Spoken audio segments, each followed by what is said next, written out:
Wally Tonali, no lo van a creer, por 9ª vez consecutiva. Este no es el mismo video de cálculo de tamaño de muestra. No, es otro video de cálculo de tamaño de muestra donde vamos a ver los principios básicos de cálculo de tamaño de muestra con el equipo C. ¿Qué significa el C? Eso de C, estimadísima Vero. Uno. Uno, ¿en qué idioma? Ay, náhuatl. En náhuatl, claro. ¿Es un idioma de qué país, eh? ¿Es de Cuba? No. ¿No? ¿Es de Chile? No. ¿En dónde hablan este idioma? No, no sé exactamente dónde lo hablan. Aquí. Bueno, aquí en México, pero no sé. Claro, México está en náhuatl, claro, México es idioma, claro, sí, muy bien. Bueno, entonces estamos rescatando también el idioma, queremos rescatar todo, incluido el idioma. Venga, estimada Vero. Hola a todos, muy buenas tardes. Pues el día de hoy voy a hablarles acerca del cálculo de tamaño de la muestra. Bueno, les voy a dar un poquito de introducción y las primeras dos formas de calcularla. Básicamente, el cálculo de tamaño de muestra nos va a enseñar o nos va a decir la estructura básica para, más bien la estructura básica de estimación del tamaño parte de la premisa que busca demostrar que hay una diferencia entre dos o más maniobras en el estado subsecuente y saber si es real o solamente es producto del azar, es decir, la cantidad de pacientes que necesitamos para demostrar que las maniobras, que dos o más maniobras son diferentes y que son reales y no nada más producto del azar. Bien, Para ello bien. necesitamos... Antes de eso, no entendí nada, Leo. ¿Nos podrías parafrasear esto que nos está diciendo Vero Machoreña? ¿Para qué se necesita? ¿Por qué es la estructura básica? O sea, ¿qué es lo que se busca en un cálculo de tamaño de muestra? ¿Qué buscamos? ¿Cuál es el origen de por qué hacer un cálculo de tamaño de muestra? ¿Por qué no? Los que caigan. ¿Por qué no? ¿Por qué no, Herbert? Por conveniencia. Vamos a hacerlo por conveniencia, los que a mí me convengan. Sí. Los que lleguen en los 5 días previos a cirugía. Miguelito. No, pues para ser más válido nuestro estudio, o sea, se refiere a que tenemos que tener una valoración estipulada para llegar a unos resultados más fidedignos. Ok. Miguelito, ¿qué validez está hablando Leo? ¿Validez Sí. interna, validez externa? Cuando dice validez, ¿qué quiere decir eso de validez? ¿Está hablando por una palabra que se encontró por ahí o qué es lo que quiere buscar la validez de un estudio con el cálculo de tamaño de muestra? No, pues lo que nos lleve a la realidad, que realmente sea real, que esta muestra, que es una fracción de la población, nos acerque precisamente a respondernos, a tratar de respondernos nuestra pregunta, nuestra hipótesis que nos estamos planteando. Ok, saber qué pedazo tenemos que hacer y por qué no estudiar a todos, Alex. ¿Qué tal si estudiamos a todos? Bueno, precisamente lo ideal sería trabajar con la población, pero si no es factible en todos los estudios porque puede ser desde costoso hasta, o sea, generalmente o muchas veces, sobre todo en los estudios epidemiológicos, no es factible porque la población es muy grande. Entonces nosotros necesitamos determinar qué número de esa población con la que vamos a trabajar, es decir, con qué número tenemos que trabajar para que las características obtenidas o las variables que se obtengan puedan ser extrapolables a la población, o sea, como que nos representen el fenómeno a nivel de la población. Eso lo dijo en cubano y en español, Leo, es validez externa.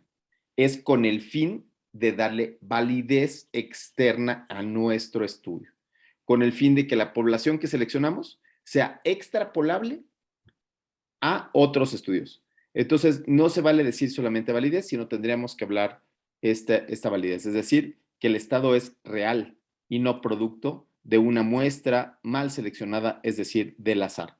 Muy bien, ¿y qué es lo que requerimos? ¿Cuáles serían los conceptos básicos? Sí, tiene la mano levantada María del Carmen. Sí, y esto a su vez pues también nos va a definir que haya mayor confianza en nuestro estudio y así podamos determinar básicamente qué es lo que va a ser más propio del mismo, ¿no? Claro, eso es lo que debemos de garantizar como investigadores, que este estudio sea confiable, que este estudio tenga el número suficiente para llevar a cabo. Pero también nos habla de la factibilidad, ¿eh? si de repente me doy cuenta que la factibilidad es terrible, o sea, necesito estudiar 5,000 pacientes y no me va a dar tiempo, pues yo tendría que tener esta sensación de ser adulto y en esta adultez decir, no me va a alcanzar la vida para responder esta pregunta y no tengo tiempo, no tengo dinero. Entonces, ayuda también a reflexionar sobre si esta es la pregunta que quiero hacer, ¿no? Cuando estoy intentando hacer estudios, estoy una, otra y otra y otra vez, estoy pensando si es factible que lo haga yo, ¿sí? Entonces, ¿pero qué es lo que requerimos, estimadísima Vero Choreño? Bueno, necesitamos inicialmente dos cosas que nos lo van a dar como los estudios previos, que es el valor de la diferencia esperada, es decir, la diferencia entre ambas medias de estas maniobras, la desviación de estándar que nos va a hablar de la distribución, pero también necesitamos, al primero se le llama delta, la diferencia entre las medias de resumen o los promedios, la desviación de dispersión, que en este caso es la desviación estándar, y tenemos que conocer alfa y beta, que son los errores tipo 1 y tipo 2. El primero es el error aceptado que damos por entendido, que aceptamos como tal, de que la diferencia entre las medias que nosotros estamos analizando es real y no producto del azar. Este error le vamos a dar un permisible de un 5% o un 0.05. Mientras que el error tipo beta o tipo 2 más bien es el error aceptado en la aseveración de que la no diferencia entre las medias es real y no producto del azar y generalmente es entre 5 a 20%. Ok, ¿podrías parafrasearlo, estimadísimo Eric? O sea, estos datos, por ejemplo, que hablamos de error tipo 1 y error tipo 2, que de repente pueden ser medio confusos. ¿Tú cómo lo aterrizarías en la práctica clínica, Eric? ¿Cómo aterrizarías el error en un caso clínico que nos quisieras decir algo de cirugía, el error tipo 1? Mira, el error tipo 1 y el error tipo 2. El error tipo 2 es un falso negativo y el error tipo 1 es un falso positivo. Esto sería que en el error tipo 2 tener a una, no sé, mujer embarazada con una gran panza y decirle que no está embarazada. Es un Panza error tipo natural. 2. Panza natural. Ajá. Ajá. Decirle no estás embarazada cuando sí lo está, porque lo estás viendo, ¿no? Y el error tipo 1 es un falso positivo. Decirle a un hombre que está embarazado. No, Decir un hombre que está embarazado. Sí, aunque sí, veas a una mujer gordita, no todas están embarazadas. exacto. Pero no sería grave si te equivocas, ¿no? O sea, decirle eso Ajá. es que Eso es a lo que me refiero. O sea, no es- supongamos que la mujer sí está embarazada y tú le dices que no está embarazada, es un error tipo 2, es un falso negativo. Y un falso positivo, pues es decirle a alguien que tiene algo cuando no lo tiene. no me queda tan claro. Miguelito, échanos un ejemplo de tu tesis. Un ejemplo de tu tesis. Error tipo 1. Sí, error tipo 1 se refiere sobre todo a la confianza. Es algo que se está asociando cuando en realidad no es verdad. Por ejemplo, en mi estudio, estoy buscando trastornos del sueño.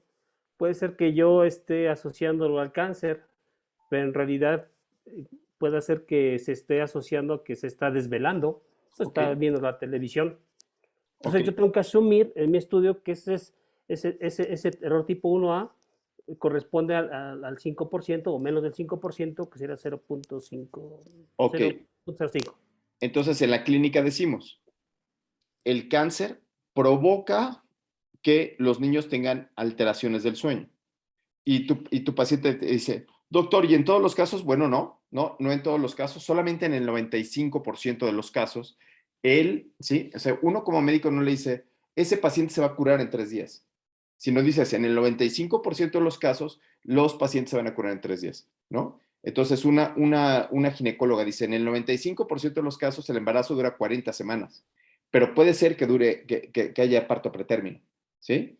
Pero en el 95% ocurren en 40 semanas, ¿sí? Sí, otra vez tienes la palabra, estimado Eric. ¿Va a ser de tu estudio? Error tipo 1 y Sí, error tipo justo 2. iba a hablar eso a ver si se entendía un poquito mejor. Un falso positivo y un falso negativo. Entonces, en mi estudio estamos usando una clasificación o un índice que se llama PALBI, y este trata de predecir varices esofágicas. Un falso positivo sería decir que sí tiene varices esofágicas en el estudio, y al Claro, momento de meter el endoscopio nos damos cuenta que no lo tiene. bravo. Entonces, esa probabilidad sí, esa probabilidad debe ser del 5% para que un estudio tenga una potencia y una validez suficiente. ¿Qué tanto me quiero equivocar, no? Me quiero equivocar y Exactamente. me quiero equivocar muy poquito. O sea, que quiero Los- que el azar entre muy, muy poquito, ¿ok? ¿Y el 2? ¿Y el error tipo 2? Y el error tipo 2 es un falso negativo, es decir, el estudio, el índice de Palby dice que es negativo, y cuando entramos a hacer la endoscopía resulta que sí lo es. Entonces, eso es Sí. un error tipo 2. Sí, entonces se vuelve un poco difícil. La verdad es que son términos que tiene que ir poco a poco, tenemos que ir poco a poco agregándolos. Vale, seguimos con las diapositivas, Vera. Ok. Bueno, entonces existen cuatro formas, o más bien, sí, cuatro fórmulas que lo vamos a adaptar de acuerdo a nuestro estudio. La primera es, las primeras dos se refieren a comparación de dos grupos. En uno vamos a comparar las medias y en el otro vamos a ver, o más bien comparar la diferencia entre las proporciones. Mientras que en la estimación, la tercera nos habla acerca de un solo grupo y es para una proporción o para una media. Entonces, yo les voy a empezar a platicar acerca de la diferencia de medias. Aquí tenemos la fórmula. En esta fórmula podemos observar Z de alfa y Z de beta. Estos son valores que están relacionados, o valores Z que están relacionados con los errores tipo alfa, tipo 1 y tipo 2. Estos los encontramos en unas tablitas de reestablecido y dependiendo del valor que yo le dé. Por ejemplo, en ¿me escuchan? Sí, ¿Me totalmente. escuchan? Sí, sí, sí, perfecto. En que le dimos el valor de alfa 0.05, bueno, ahorita les voy a decir el número que resulta, y el 1.96. beta 1.96, y en beta le vamos a dar 0.20. Esta es la desviación estándar de E, y mu 1 y 2 es la media de los grupos que vamos a comparar.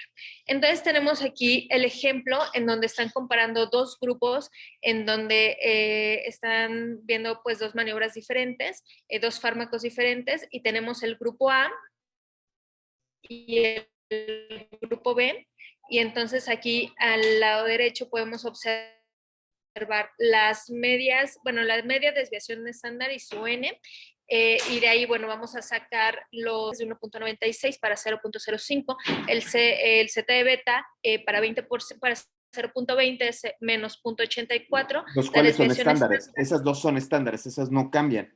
Esas no son cambia. constantes. Entonces, esas ya denlas por hecho. 1.96 y 0.84 ya lo damos por hecho cuando usamos la calculadora. Sí. Luego hacemos un promedio entre la desviación estándar de ambos grupos, y esa es la que vamos a utilizar, y las medias del grupo A y del grupo B están aquí. Entonces nosotros vamos a hacer, aquí tenemos nuestra fórmula y empezamos solamente a ponerlas en donde debe ser. Finalmente, en este grupo, bueno, en estos grupos nos salió una N de 54. Y lo que nos quiere decir es que necesitamos 54 pacientes para nosotros demostrar la diferencia de estos dos grupos, de una diferencia de medias de 5 milímetros de mercurio entre estos dos grupos, con un poder o con un 80% de poder y un error que estamos dándole alfa de 0.05.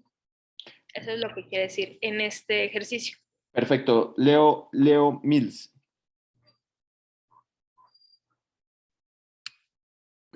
Me quedó la duda de desviación estándar, ¿cómo salió de 8.5? Sí, nos regresamos.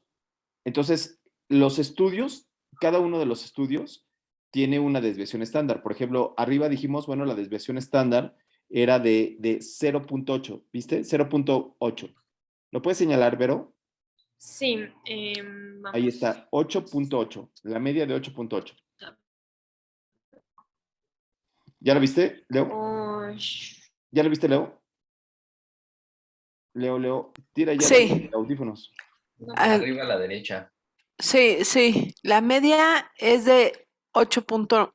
8 Ajá. del grupo 1. Y la media del grupo 2 es 8.3. Sí. Entonces, si tú sumas 8.8 más 8.369 y lo divides entre 2, ahí sacas el promedio de la desviación estándar general. Ah, ok.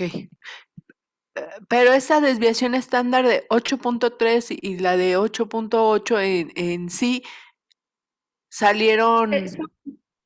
ya son de estos grupos, que es un estudio que ya está hecho Ah, y ya estaba que hecho. Ajá. Si lo sacas de un estudio, o puede ser hipotético. Puede ser que tú busques, diga, yo tengo un estudio de, digamos que del tratamiento A y yo estoy Ajá. apostando al tratamiento B. Y entonces en Sí. ese tratamiento B yo apuesto y digo que va a ser de tanto. Ya. Depende de mí. Ya. Sí, ya. Sí. Aquí el problema es que cuando hablamos de diferencia de medias, casi siempre los tamaños de muestra son muy chiquitos.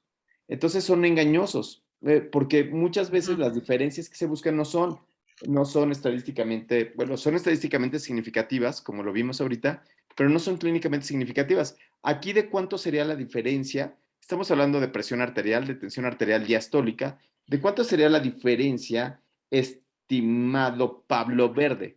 ¿De cuántos milímetros de mercurio sería la hipótesis de diferencia de este proyecto? Pablo Verde. ¿Cuánto sería el delta? 5. ¿Cuánto? 5. De 5 milímetros de mercurio. ¿Qué opinan? es muy poquito. Es muy Sí, poquito eso para un clínicamente no nos intensivista. sirve de nada. Hasta Puede para ser un que te lo cirujano tomó clínico. mal alguien y ya. Pero eso es en la época de los 80s, donde nos vendían valores de P significativos. ¿Sí? En los 80 nos decían, no, y la P salió significativa, luego entonces es bueno. La disminución de vitamina D en los pacientes con COVID-19. Y entonces, como están disminuidos estadísticamente, eso es cierto. Bueno, sí es cierto, pero puede ser que no tenga una repercusión clínica. ¿Sí? Buenísimo, seguimos.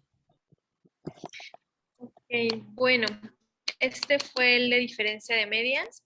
Ahora vamos a hablar de diferencia de proporciones, que aquí tenemos una nueva fórmula. Sin embargo, el Z de alfa y el Z de beta es igual, lo obtenemos de las tablitas ya que están establecidas. Y aquí vamos a hablar de las proporciones de los grupos. Entonces, tenemos dos grupos, el grupo 1 y el grupo 2, y bueno, esta nada más sería la diferencia de la proporción de estos. Entonces, por ejemplo, tenemos... Es que, Vero, es que te tengo un chiste de este artículo. Cuando estábamos escribiendo este artículo, en donde quieran que lo lean, lo van a ver como población 1 y población 2, P1 y P2. Pero yo le hice tanta burla a Juan, así le dije, ay, sí, vamos a estar calculando los pedos. Que el otro se enojó, así, oh, no vamos a calcular los pedos. Y entonces le cambió a pi, a valor de pi. Ese es divertidísimo porque lo van a ver aquí y es único, no lo van a ver en otro lado el valor de pi y no corresponde a 3.1416, sino lo que correspondería es a la letra griega de pi, de P Con de razón. población. Sí. Y entonces se ve padre porque es una impronta que le dimos nosotros y entonces cuando nosotros vemos esta fórmula que alguien hace copy-paste en sus proyectos de investigación, de repente decimos, bueno, no nos dieron crédito, pero ya sabemos de dónde salió, ¿no? Está bueno. Gracias por escucharnos de las cosas que pasan cuando está uno escribiendo exégesis. Sale, seguimos.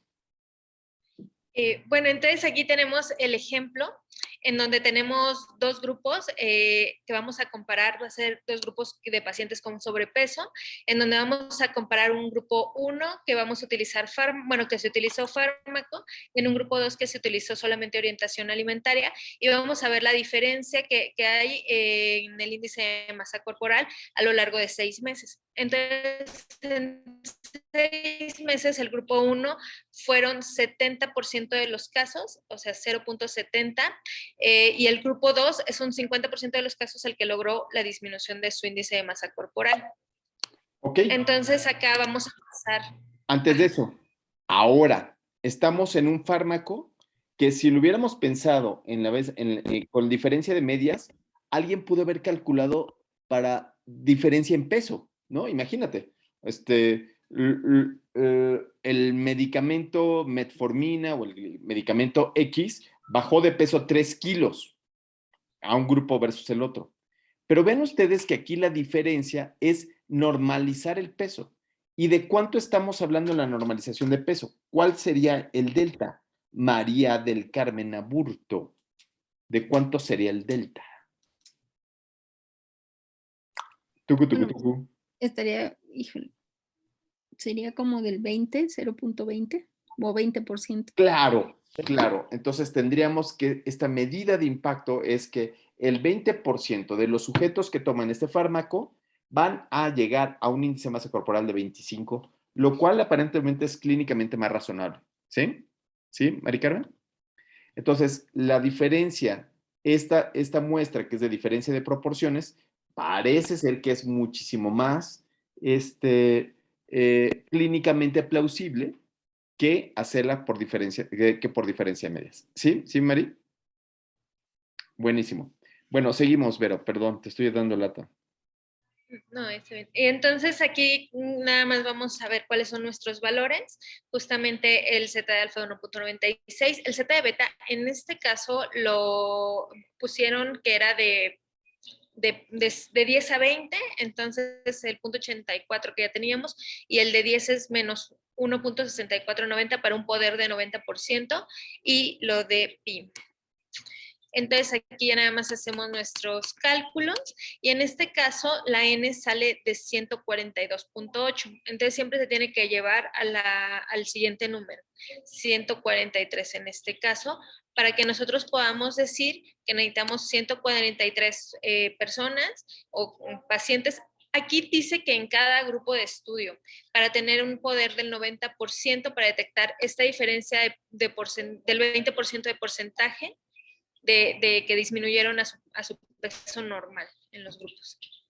Ok, entonces, este es un problema porque la diferencia de proporciones casi siempre requiere más pacientes, ¿no? Entonces, ni modo, ¿no? Así es la realidad, ¿no? Seguimos adelante, Vero. Yo nada más voy a darles estas dos y me va a ayudar Pablo y ¿quién más me va a ayudar? Y Miguelito para las siguientes dos. Venga, Pablo y Miguel. Ok. Cada quien hizo su parte, o sea, no las juntaron ni nada, o sea, qué equipo de secundaria de porquería, o sea, cada quien por su lado.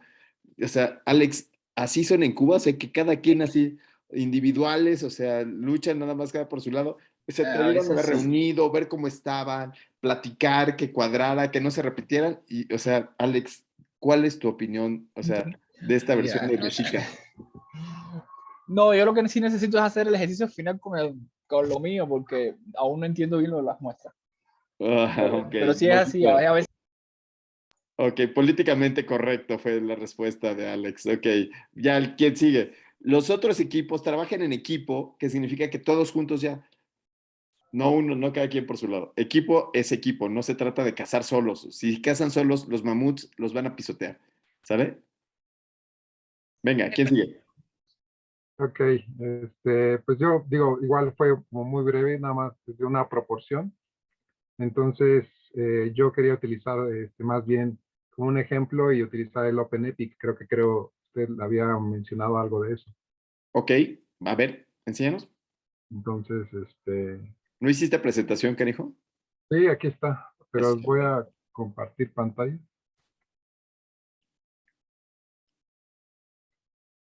Ok, entonces tenemos, ahora, hay otra cuestión que faltó decir de Vero, que son cuatro tipos de estudios, ¿no? Los estudios de una proporción, cuando estoy buscando una prevalencia, los estudios de una media, cuando estoy buscando la media de algo, que son estudios epidemiológicos, los de dos proporciones y los demás. Aquí vamos a hablar del cálculo de una proporción. Buenísimo, qué buena presentación, estimado Pablo, venga. Entonces, bueno, para el cálculo de una proporción, lo que yo pude comprender es que es para estudios que buscamos la prevalencia. Claro. Entonces, para este cálculo, pues no tenemos algo como en el otro que estábamos teniendo, quizás lo tomábamos de la literatura, sino ahora ya es diferente, ¿no? Entonces, estamos viendo la enfermedad que tanto puede presentarse, ¿no? Entonces aquí, Buenísimo. por ejemplo, podemos tener, pues, no sé, algún ejemplo de, no lo sé, personas con COVID, ¿no? Y entonces, el estándar de oro, vamos a hacer alguna prueba para ver cuál es el innovador y cuál es el estándar de oro. Y y bueno, y poner los datos justamente para poder detectar lo que es la sensibilidad y la especificidad. Bravo. Lo que quiere decir Pablo es que en los estudios de prueba diagnóstica, la fórmula para el cálculo de los estudios de prueba diagnóstica, atención Vero Choreño, se tiene que hacer con una sola proporción. Y entonces lo que estás buscando es, ¿cuál es la sensibilidad que estás buscando? ¿Cuál es la sensibilidad que querrías del tubo? ¿Qué sensibilidad buscas? 90, Del, no, 99. ¿Mandé? del 98 en los estudios. Sí. Cálmate, 98. Eso decía. Santo Cristo milagroso, 98. Y todos respiramos profundo. Esta mujer quiere todo en la vida, o sea, no, pobres de tus hijos, o sea, vas a querer puro 10. Yo quiero que tú saques puro 10, que no seas como yo, que no sacaba 10 ni nada, ¿no? Que no saque 10 ni siquiera en la maestría. No, bueno, 98 es muchísimo, es muy alto. Yo te diría que fueras más amable, por ejemplo, 95, ¿no? Y entonces tenemos aquí, ok, entonces aquí está el OpenEpi, y entonces nos vamos primero al cálculo de tamaño de muestra. Cálculo de tamaño de muestra y ahí viene la parte de proporción. Una proporción, muy bien, le damos clic. Entonces le damos a introducir datos. Y viene tamaño de la población, ahí no le movemos, ahí no tocamos nada. Para que el estudio tenga, como decía Leo, validez externa, para que sea reproducible a toda la población. La fórmula nada más da para más de 1,000,000, entonces la dejamos ahí, la dejamos en 1,000,000, ahí no pasa nada, ¿no? Y después dice frecuencia anticipada en porcentaje. Y entonces aquí, cuando estamos haciendo el de Vero Choreño, ella, ¿cuánto quería? Quería 98. Nosotros no le hacemos caso. Le decimos, estás loca. O sea, Vero, te tienes que conformar con un poquito menos. O sea, con que tengas 95% de los pelos de la burra en la mano, con eso basta. Y después viene, con 95 está buenísimo. Con 95% de sensibilidad es una prueba muy, muy, muy bien hecha. Y después viene ese límite de confianza. ¿Qué es eso del límite de confianza, estimadísima Leo? ¿Qué es eso del límite de confianza, estimadísima Leo? ¿Qué quiere decir en la clínica? Leo. No tengo ni la menor idea. Santo Dios, no leyó cálculo de tamaño de muestra, Leo. Vero, tú que sí leíste, cuéntanos, ¿qué es eso? Es lo que comentábamos del error alfa. No, Herbert. Que ese 5 es como, o sea, si repetimos el estudio es que no nos salgan los mismos resultados, ¿no? No, Miguelito. Es el intervalo de confianza, ¿no? No, eso fue lo mismo que dijo Vero, copión. Alex. No sé. Oh, no, otro Leo. O sea, ya le copiaron a Leo, qué mal, Eric. Límite de confianza. O sea, el MOE. Es lo contrario al intervalo de confianza. No, es el límite, como que estaríamos a gusto con el estudio. En este caso, por ejemplo, si yo le pongo un 5, de límite de confianza, yo diría que yo voy a tener una sensibilidad del 100%, porque es más menos, yo tendré una sensibilidad del 100% o una sensibilidad mínima del 90%, y con eso yo estaría a gusto. Esa precisión absoluta que dice ahí, la precisión absoluta de la muestra va desde el 90 si no muevo bien a manos, ¿no? O puede ser que sea del 100%. Entonces, esto lo podemos mover para decir qué tan confiado quiero que sean mis resultados, que puede ser, le puedo cambiar ahí a 3, o para que no, porque no busco nada perfecto en el mundo. Entonces, le podría ahí cambiar, si fueras tan amable, Pablo, a 3. Es lo que corresponde a la letra D. Exacto, a la precisión. La letra D en una sola muestra se llama precisión, ¿no? La precisión absoluta, que va, en este caso, del 92 al 98. ¡Guau! ¡Qué súper chido! Muy bien. Y entonces después dice, lo voy a hacer una sola. Ella dijo que lo va a hacer en un solo lugar. Regrésate a introducir datos, un segundo. Entonces ella dice que lo va a hacer en una sola unidad. Entonces es un diseño de una sola unidad. Pero puede ser que Alex quiera 2 unidades, aquí y en Chiapas. O puede ser que quiera 3 unidades, aquí en Chiapas y en La Raza. Y entonces ahí le tendría que poner 3, ¿ok? ¿Sí? Eso es a lo que se refiere con el efecto del diseño. ¿Sí, Alex? ¿Ya viste dónde está? Sí, ya. Bien, ahora sí, vamos a dar cálculo. María del Carmen, se llama límite del error muestral. Gracias. O precisión. Y entonces vean ustedes cómo empieza el tamaño de la población para infinito, el porcentaje, y eso es lo que voy a escribir yo en mi cálculo de tamaño de muestra. Se realizó un cálculo de tamaño de muestra para una población esperada, asumiendo poblaciones infinitas, con una frecuencia hipotética del resultado de sensibilidad del 95%, con una precisión de más menos 3. ¡Wow! Ahí está escrito todo, pero no hay que hacer nada. Ni siquiera hay que utilizar el cerebro, Miguelito. O sea, ya no se requiere ni cerebro hoy en día, ¿no? O sea, nada más es copy-paste todo, ¿no?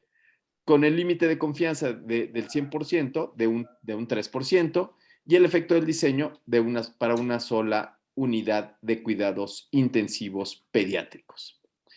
Y después ya tenemos lo que decían ustedes, los intervalos de confianza del 95, del 80, del 90, del 97, 99. ¿Cuáles cogerían ustedes? 95. 95. 95%. Entonces, Vero Choreño requeriría 203 pacientes para comprobar que el ultrasonido es más que nada como que perfecto. ¿Qué piensa Vero Choreño al respecto? ¿Crees que vas a tener 203 pacientes? No creo, son muchos. Son muchos. Entonces aquí podemos empezar a jugar, porque ella quizás diga, bueno, y así con que sea perfecto, 95 y que llegue a 98, me conformo con un 90. ¿Sí? Entonces vamos a cambiar, vamos a ponerle introducir datos y me conformo con un 90 más menos, ponle un 92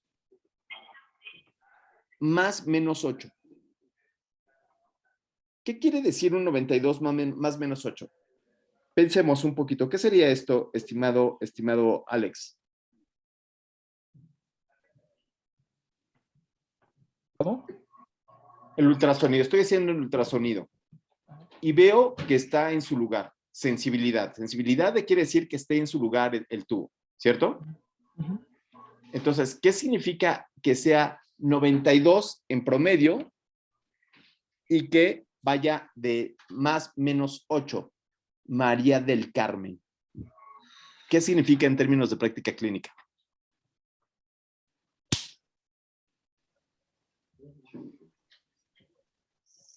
¿Qué significa, Leo? ¿Qué significa, Leo? Bueno, significa que puede llegar, yo tengo que sumarle el 8 al 92. Esto quiere decir que puede ser 100% sensible. 100% sensible. O puede ser que sea 8 menos 86. 92, ¿cuánto es? 84. 84, ¿qué tal? Pues un 84 sensible con un ultrasonido no está mal, ¿no? O sea, se me van a ir algunos, pero no estaría nada mal. ¿Sí? ¿Sí se entiende? ¿A qué hace referencia este grupo? Ahora, ¿qué pasa si yo busco un intervalo de confianza? No estoy diciendo un intervalo de confianza, una precisión diagnóstica un poquito más abierta.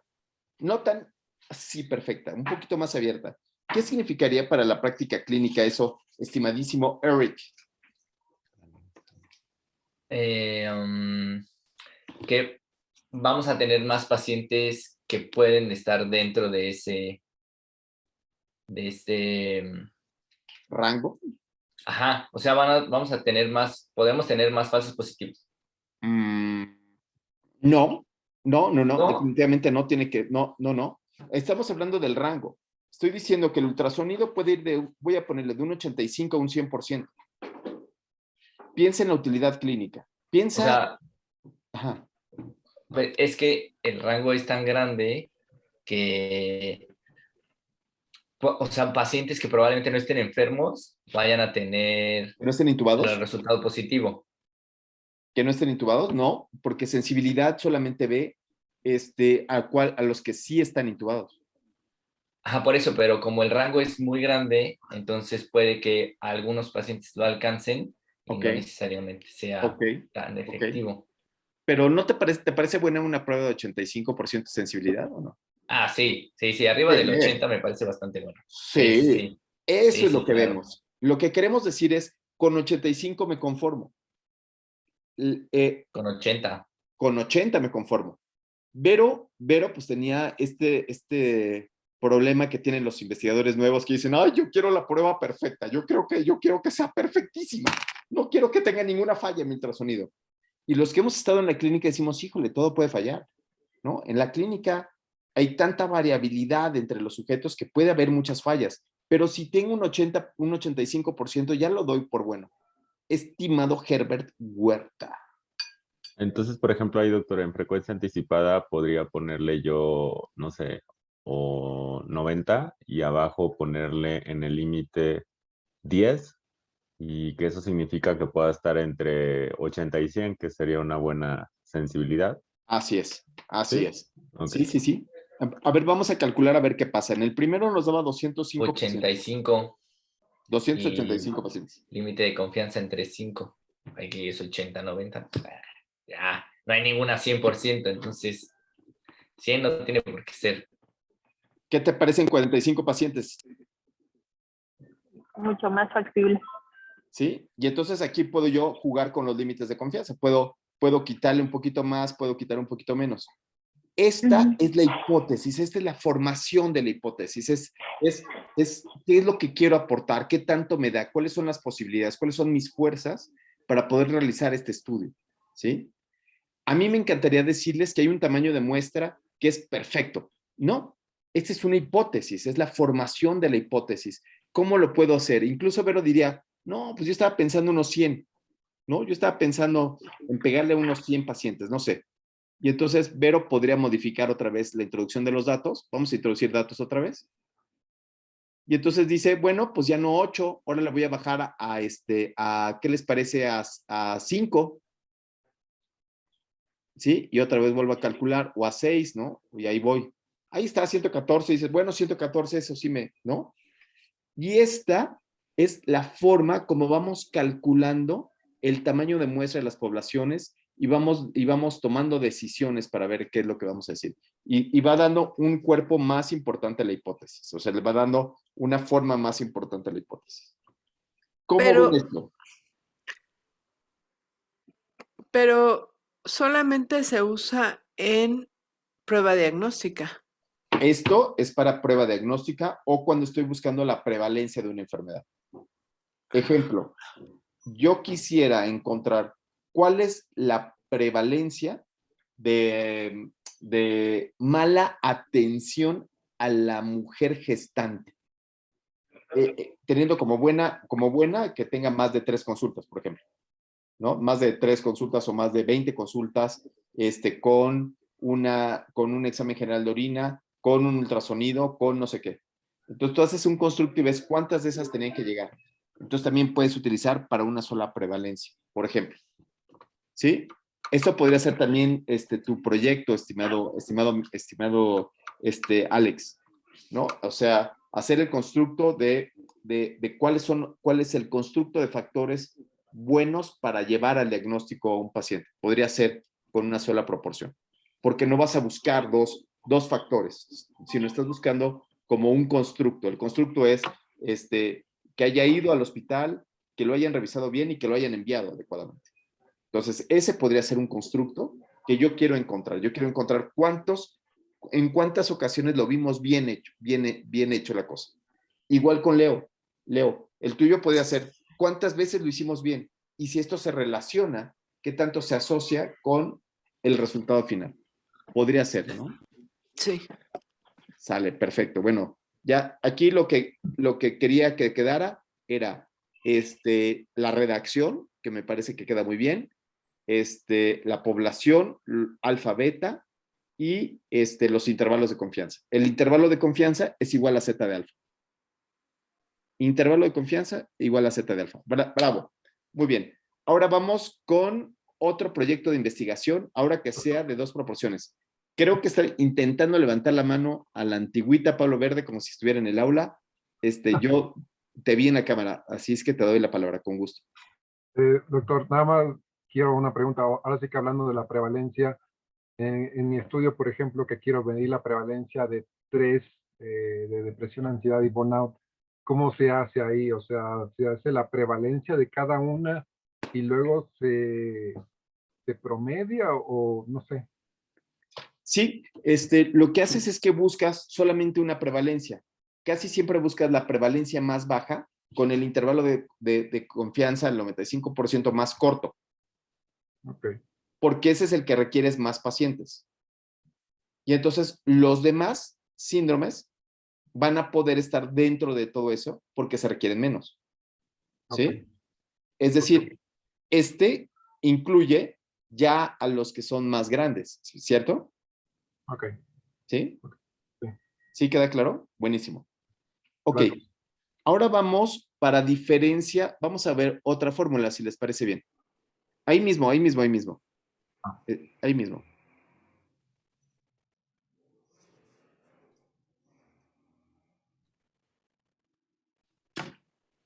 Ok. Ahora vamos otra vez a las tamaño de muestra. Y ahora vamos a buscar, demos clic, a esta que dice cohorte o ensayo clínico.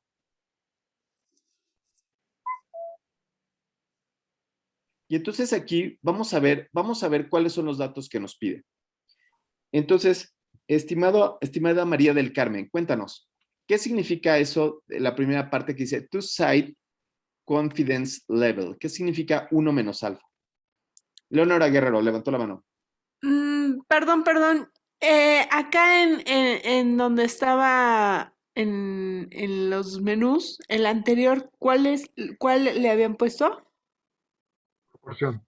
Ah, proporción. Gracias. Sí, no. ¿Qué significa? Bueno, lo que pasa es que si no lo puede hacer un poquitito más grande porque no lo... A ver si se puede, porque creo que no. Miguelito, ¿qué significa 1 menos alfa o qué significa alfa? Pues ese es el error tipo 1, ¿no? Claro, Es la y confianza, establecimos que queremos un valor de alfa del 95%. ¿Sí? Ese es el primer valor que les diría ni lo toquen. Y después el que sigue, no sé si alcanzas a ver, estimada Mari Carmen. Sí. ¿Ya lo alcanzas a ver? Sí. Muy bien. Y ¿Qué el otro sería? es el error tipo 2, que es beta, ¿no? Ese no lo tocamos. Ese no se toca al 80%. Ok. Y después dice razón de expuestos contra los no expuestos. Esto está tricky. ¿Qué será esa razón de los expuestos contra los no expuestos, Leo? Era el que habíamos, en el cuadrito que habíamos hecho, ¿no? Donde sale, pues sí, el que hacemos el 2 por 2. Expuestos como contra no expuestos. ¿Qué significará esto? Bueno, como esta también se puede hacer para estudios pareados, como casos y controles, o pareados por edad y por sexo, Entonces puedo yo parear el factor de riesgo 1-1, o 2-1, o 3-1, ¿sí? Sobre todo cuando estoy hablando de casos y controles. Pero puedo dejarlo 1-1 y dejarlo que sea libre en una corte. Cuando lo estoy haciendo en un ensayo clínico, yo tendría que hacerlo 1-1, ¿no? O sea, la razón de un caso, de un tratamiento A por un tratamiento B tendría que ser 1-1. Y después viene lo que dice porcentaje de los no expuestos con el desenlace. ¿Qué habíamos visto, Herbert, en esta presentación que nos había hecho Vero, en donde yo les platicaba de pi 1 y de pi 2? ¿Qué será eso?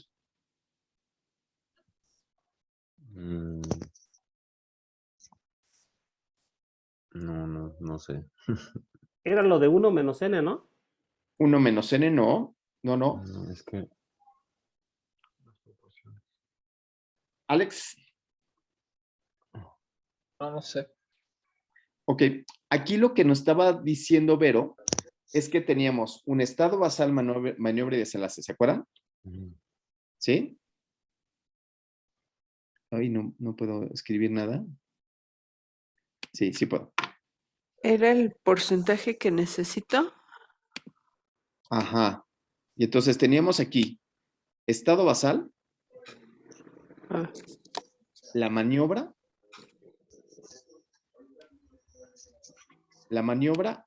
y el desenlace, ¿cierto? Y entonces aquí la fórmula que estamos ocupando es para dos proporciones. ¿Hasta aquí vamos bien? Esto quiere decir que lo que nosotros queremos hacer al final del día es hacer este gráfico donde vamos a tener dos grupos. El grupo A versus al tratamiento B. ¿Hasta aquí vamos bien? Sí. Y que el resultado van a ser proporciones.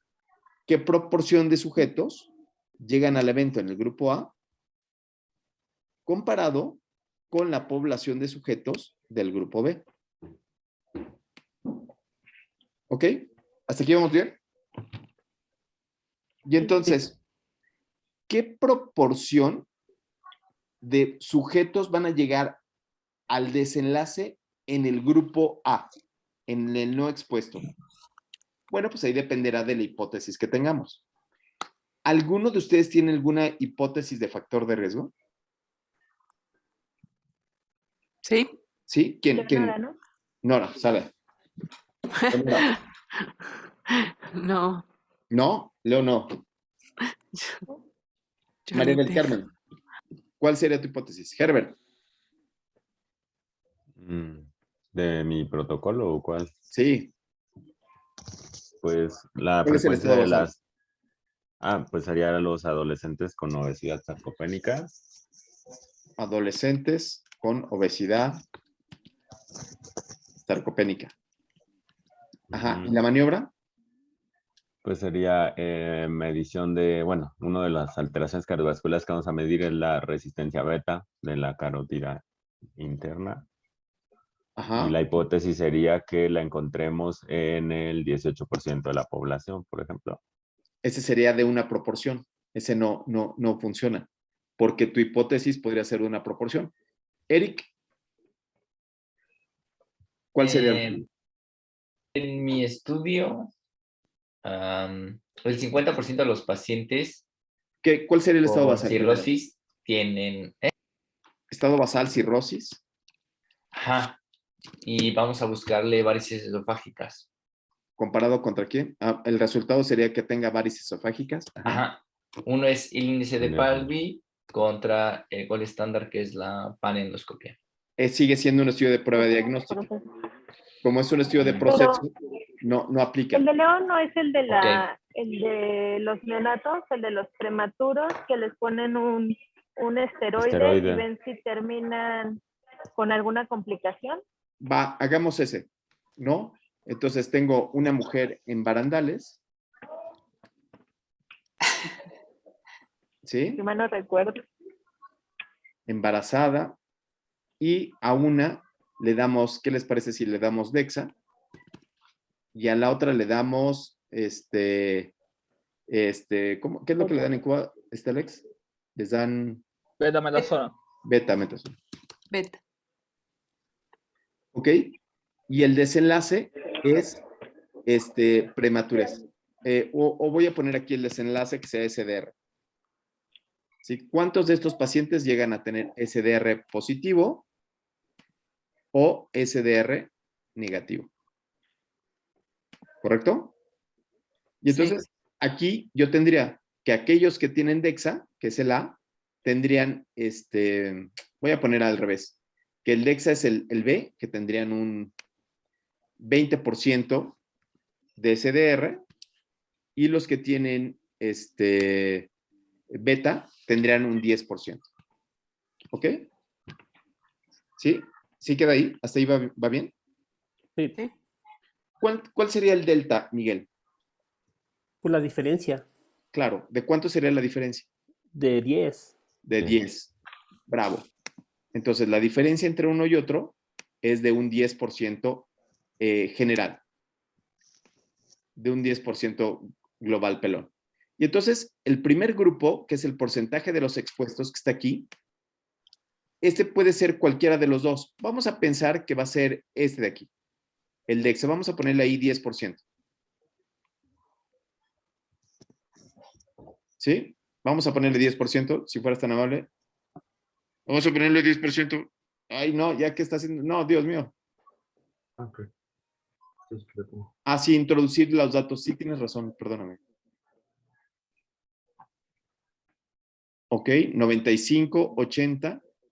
¿Sí? Porcentaje de los no expuestos, le vamos a poner un 10%.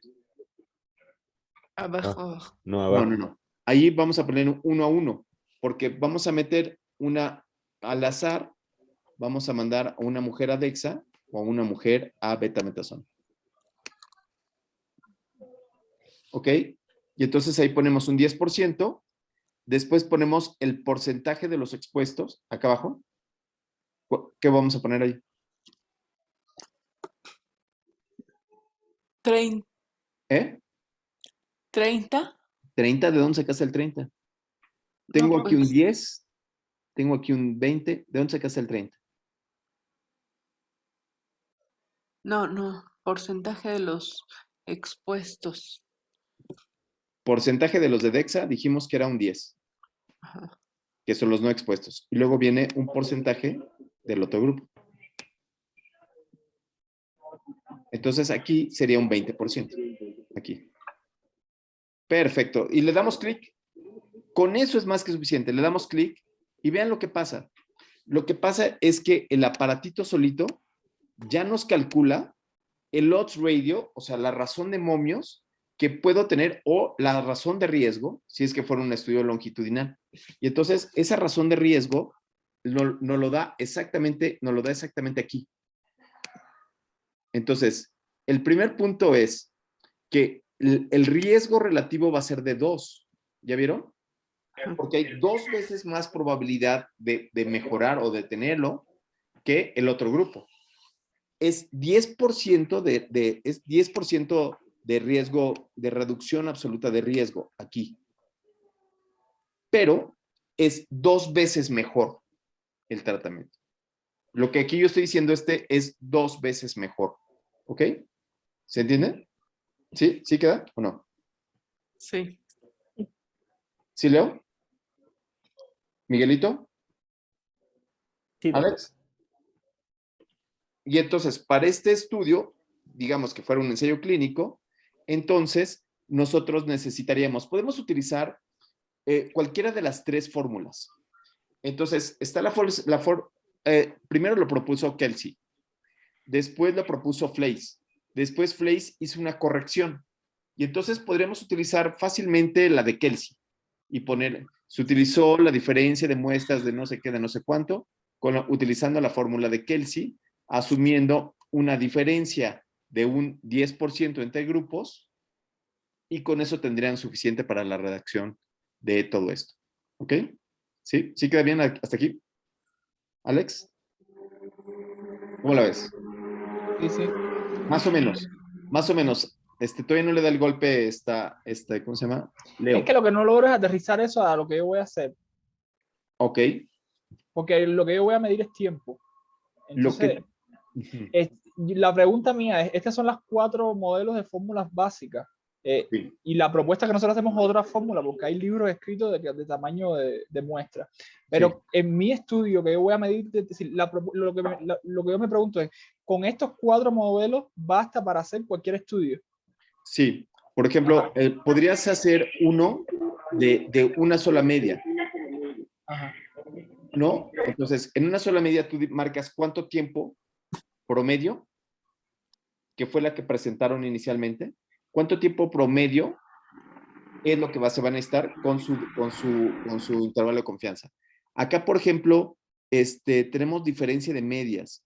Por ejemplo, vamos a hacer ahora el estudio de diferencia de tiempo por diferencia de medias. Y entonces, ahora lo que voy a intentar hacer es cambiar el estudio y hacerlo para diferencia de medias. Entonces, lo que estamos buscando es, tengo niños que son detectados como son niños sanos, que eventualmente tienen cáncer, y lo que yo quiero evaluar es el tiempo que les lleva a el diagnóstico. Entonces, quizás puedo hacer 2 grupos de desenlace. Y en estos 2 grupos de desenlace, lo que puedo hacer es esto. Los que recibieron un tratamiento adecuado, o sea, bueno, podría empezar desde cero, ¿no? Podría empezar solamente buscando un solo tiempo. ¿Cuánto tiempo tarda? ¿Cuánto es la media de tiempo? ¿Sí? Entonces, si yo busco la media de tiempo, no tengo la fórmula aquí, en este apartado, pero sí la tengo en la que presentó Vero Choreño inicialmente. En donde tenemos solamente, sería el cálculo para una sola media. Cálculo para una sola media. En donde digo, ¿cuánto estoy esperando que sea de tiempo? ¿Cuánto esperarías tú que se haga el diagnóstico? ¿O cuánto se dice que debe ser el tiempo entre que se hace la sospecha y se hace el diagnóstico de confirmación? ¿Cuánto sería lo esperado? Menos de 10 días. Ok. Entonces ese sería, tengo una media de 10 días y debo de tener una desviación estándar. Porque todas las fórmulas de cálculo de tamaño de muestra se asocian con distribución normal. Entonces, en este caso, ¿de cuánto sería la desviación estándar? Más o menos. Más o menos 2. Más o menos 2. Y con eso lo meto a la fórmula que nos presentó Vero, que está también en el artículo inicial, y podemos calcular el tiempo. El problema es que cuando calculo por diferencia de medias, casi siempre la diferencia es pequeñita. Es decir, casi siempre van a decir, bueno, pues yo para encontrar eso, requiero unos 10 pacientes. Y tú dices, ay, canijo, pues ¿sabes qué? Que el problema es que también quiero ver cuáles son los factores asociados a los cambios de este tiempo. ¿Cuáles son los factores sociales que se asocian con las diferencias de tiempos? ¿Me explico? Y entonces ahora ya tengo otra hipótesis. Ya no tengo esta hipótesis de media de más o menos 10, sino ahora tengo otra hipótesis más. Y mi hipótesis es más potente la que sigue. Es decir, voy a hacer un compromiso entre cuál puede ser el factor que haga que unos se detecten antes y otros después. ¿Cuál crees tú que podría ser el factor? No sé, nivel educacional de la madre. Ok, primaria versus más de primaria. Ya no digo doctorado ni nada de eso, ¿no? O sea, o como ustedes en maestría. Y entonces, yo lo que quiero ver es el tiempo. Entonces, ahora me voy a que es diferencia de medias. ¿Ok? Y entonces, la diferencia de medias me voy a ir. Paso número 1. El intervalo de confianza de 2 colas. Ya vieron ustedes la curva normal y saben cuáles son 2 colas. Entonces, ahí no lo tocamos. Poder, tampoco lo tocamos. Y después digo, ¿cuánto esperarías en la población que haya entre mujeres de primaria y más allá de la primaria? Puede ser que no sepa, y lo puedo dejar ahí en un 1, porque no sé. ¿Ok? Y entonces, pero ahora sí me voy al grupo 1. El grupo 1 sería el grupo de la primaria. ¿Ok? Entonces, el grupo 1 sería este grupo de la primaria. ¿Cuánto esperaría que se hiciera el diagnóstico en el grupo de primaria? Bueno, aquí está la parte interesante. Esto puede ser hipotético. Yo creo que los grupos de primaria son más tardados en llegar, porque la primaria está constituyendo un factor asociado. ¿Sí? Entonces, en ese escenario yo podría poner ahí que el grupo de primaria tarda más tiempo. En lugar de que sean 10 días al envío y a que se haga el diagnóstico, ahí voy a poner que sean de 20 días. Y entonces ahí le ponemos 20. ¿Le puedes meter 20 días ahí, introducir datos? Ahí le pongo 20 días. Y le pongo una desviación estándar. ¿Qué desviación estándar podría ser? Más o menos 2. Puede ser más o menos 2, ¿no? Habíamos visto en el cálculo que había preguntado Leo hace ratito, pero habría que buscar cuál es la literatura, de cuánto es. Yo le voy a poner un intervalo de confianza más alto. Yo le voy a poner un intervalo de confianza más menos 5. ¿Ok? Y después vamos a poner el otro grupo, el grupo de este factor. ¿Ok? Y entonces en este factor, digamos, que decimos que, bueno, estos pacientes pueden ser que sean de 10 días. Era la hipótesis inicial, ¿no? O sea, ser educado me va a llevar 10 días. Y otra vez le pongo más menos. Ahora le cambia a 2, que fue la hipótesis inicial, ¿sí? Y vamos a ver qué pasa. Y calculamos. Salen muy pocos pacientes. El problema de la diferencia de medias es que cuando tienes esta diferencia tan grande, se requieren pocos pacientes para probar la hipótesis, ¿no? Entonces, ¿cuáles son las opciones que yo pudiera tener? Bueno, las opciones es que yo voy a buscar muchos factores. Este puede ser uno muy importante, pero quiero otros factores, como el tener o no tener seguridad social. Entonces, voy a buscando algunos otros factores que pudieran reducir este gap o esta diferencia de medias entre un grupo y otro. Y entonces, para reducir este gap de diferencia de medias entre uno y otro, lo que hago es que voy jugando. Me regreso a introducir los datos, ¿sí?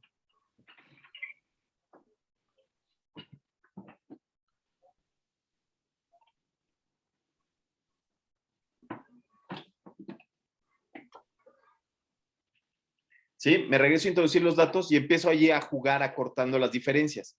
Ahora vamos a ponerle ahí un 11.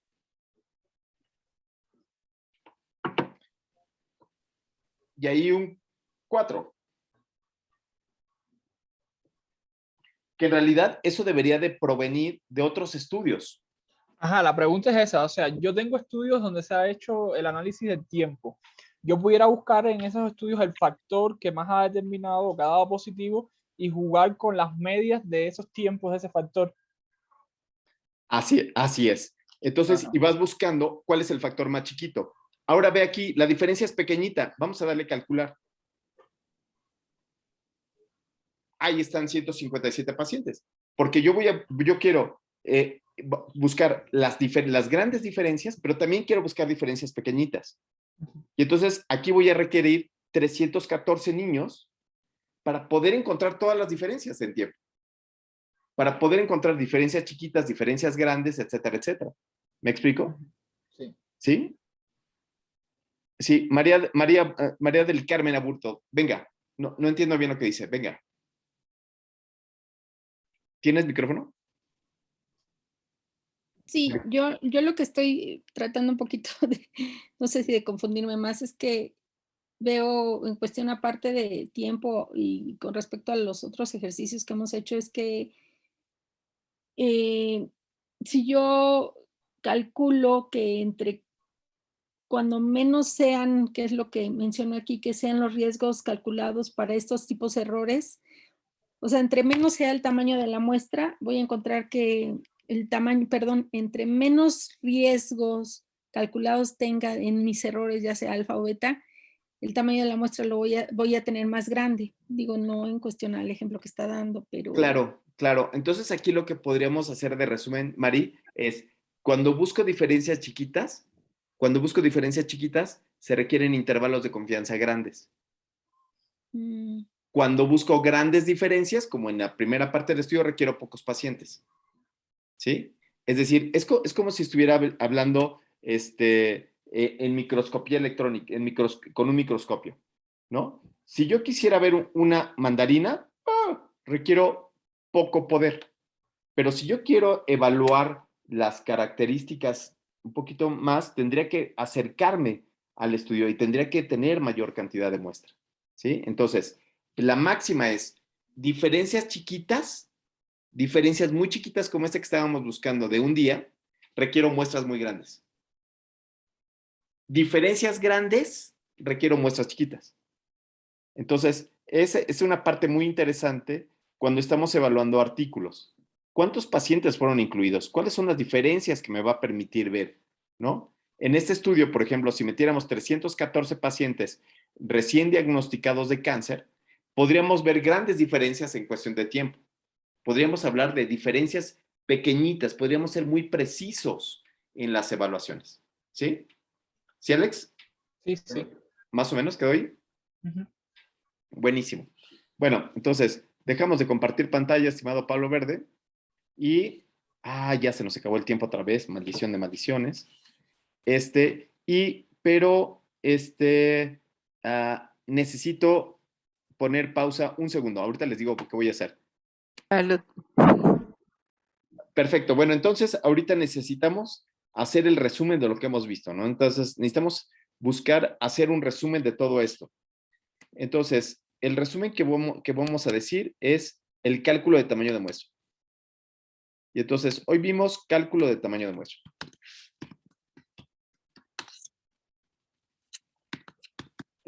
Hay un montón de fórmulas, pero podríamos decir que hay 4 esenciales. Entonces, ¿cuáles serían las 4 fórmulas esenciales que vimos hoy? Diferencia de medias, diferencia de proporción. Podríamos decir que hay una que es para medias, cuando las variables son cuantitativas, cuando mi variable de desenlace es cuantitativa. ¿Ok? Y entonces ahí tenemos para un grupo y para 2 grupos. ¿Ok? ¿Qué sería para un grupo? Bueno, si yo no quiero ver diferencias, si no quisiera hacer un estudio descriptivo y solamente quiero describir, como su nombre lo indica, describir un solo grupo, describir una media. Pero si quiero asociar algo o buscar un factor asociado, o sea, 2 grupos, comparar 2 grupos, esto ya lo convierte en analítico, en un estudio analítico. Y aquí serían diferencia, la fórmula serían diferencia de medias, ¿correcto? Y después tenemos cuando lo que quiero buscar son proporciones. Y entonces también tengo las dos partes. ¿Cuáles serían las 2 partes? ¿Cuáles serían las 2 fórmulas? De una proporción y la diferencia de proporción. Excelente. ¿Cuándo es una sola proporción? ¿Qué tipo de análisis es una sola proporción? Diagnóstica, prueba diagnóstica. ¡Wow! Muy bien. Prevalencia, incidencia. Una proporción es igual a la prevalencia para estudios transversales, la incidencia para estudios longitudinales o hacer estudios donde quiero buscar la sensibilidad, que es una proporción, o la especificidad en estudios de prueba diagnóstica. Muy bien. Entonces, puede ser que sea analítico o puede que sea también en este caso descriptivo. Y después tenemos el otro. ¿Cuál sería el otro, estimadísima María del Carmen? ¿Cuál sería la otra opción?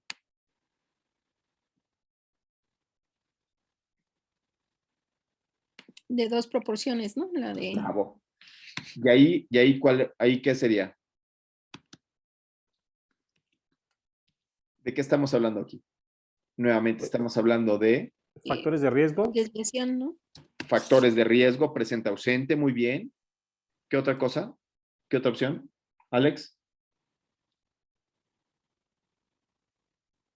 ¿Cómo? ¿Qué otra opción tenemos para las fórmulas de dos proporciones? Factores de riesgo, presente, ausente. No sé. Leo. Herbert.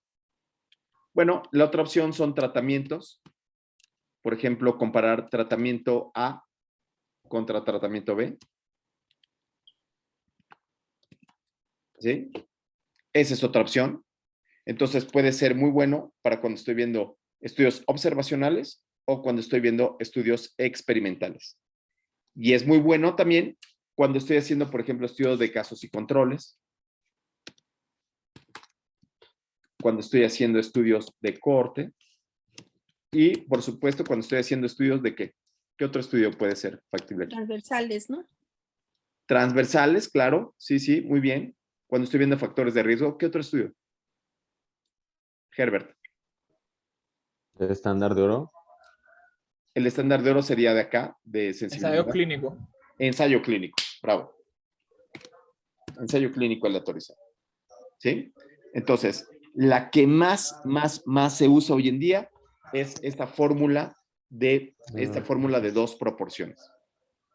Sin embargo, hay un mundo donde está el mundo de los análisis multivariados. ¿Se entiende? ¿Qué es esto del mundo de los modelos multivariados? ¿Qué es lo que estamos intentando? ¿Qué creen que les estoy intentando decir en este mundo de los modelos multivariados? La idea es comparar o tomar en cuenta diferentes variables de un solo estudio. Claro, la variable x1, la variable x2, la variable x3, que se va a asociar con un desenlace. Y que puede suceder que solamente la x1 se asocie con y, ¿sí? O con el desenlace. O puede ser que solo x2, o sea, que x2 le gane, o que x3 le gane. O puede ser que las tres variables se asocien con esta. O puede ser que el desenlace se asocie con otras variables hacia el otro lado. Ese es el mundo del mundo multivariado, donde no es solamente, digamos, que la escolaridad, sino que es la escolaridad, el peso del niño, es si tenía comorbilidades o no tenía comorbilidades. Estoy pensando en el estudio de Pablo Verde. Dice, ¿qué fue lo que le provocó el burnout? ¿Fue el COVID? Híjole, pues pudo haber sido el COVID. ¿Qué más pudo haber sido? El encierro. El encierro. Puede ser que se acababa de casar, puede ser que perdió el Netflix, ¿no? Puede ser, ¿no? Que son las variables que me van a modificar los desenlaces. Y en estos modelos multivariados hay una ecuación que se llama variables por evento. No voy a ahondar en variables por evento porque esto es para cuando ya sean R4, pero variables por evento, vayan a buscar. Y la fórmula de variables por evento dice que por lo menos debe tener 10 pacientes por cada variable incluido en el fenómeno. Entonces debo tener 10 pacientes por aquí, 10 pacientes por acá, 10 pacientes aquí. Si quiero hacer un modelo con 3 variables, debería tener por lo menos 30 pacientes incluidos en el modelo final. Entonces, vean ustedes cómo se va haciendo cada vez más complejo. El primer paso sin duda es este, que sería como el saque básico, aunque hay muchas maneras de hacer el cálculo de tamaño de muestra. Hay cálculo de tamaño de muestra para estudios de prueba diagnóstica, hay cálculos de tamaño de muestra para hacer estudios de supervivencia, ¿no? Estos son los 4 más básicos que prácticamente se utilizan en todos los estudios, pero también tenemos esta de variables por evento, ¿sale? Y sí. Es que la mano, espera. No te preocupes, ya está, perfecto, ya te estoy viendo. ¿Qué? Ya se me olvidó. Em, Eric, tú te tomas el vino y ella se le sube.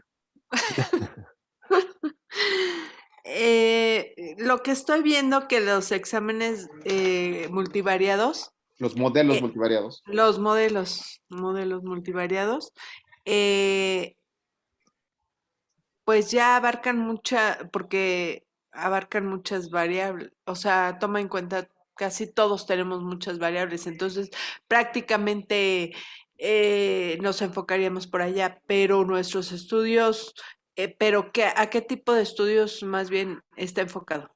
Fíjate que prácticamente todos los estudios se A pueden hacer todos, de ¿no? los multivariados, tanto Ajá. para los que tienen un desenlace de tiempo, o tú ocuparías regresión lineal, o cuando tienes presente ausente ocuparías regresión logística, o cuando estás viendo tiempo persona, como probablemente lo va a ver Alex, entonces tú tendrías que hacer modelos proporcionales de Cox. Entonces, esto es importantísimo, porque cuando tú ves un tamaño de muestra que no le pegan, no le llega ni al 100, o sea, 100 sería como el número mínimo de pacientes que ver, ¿no? O sea, híjole, si ves un cálculo también de muestra que no le está pegando al 100, quiere decir que va a ser muy difícil hacer estos modelos multivariados, ¿no? Entonces, ya ves un modelo de 110, 115, dices, bueno, pues voy a poder meter unas 5 variables, porque el azar te debe de dar esta parte. Entonces, es aquí esta parte tricky del cálculo de tamaño de muestra, ¿no? Muy buena pregunta, Leo. Bravo, bravo, bravo. Sí, sí, Pablo. Entonces quiere decir que mi estudio estaría muy alineado a lo que es esto de análisis multivariados.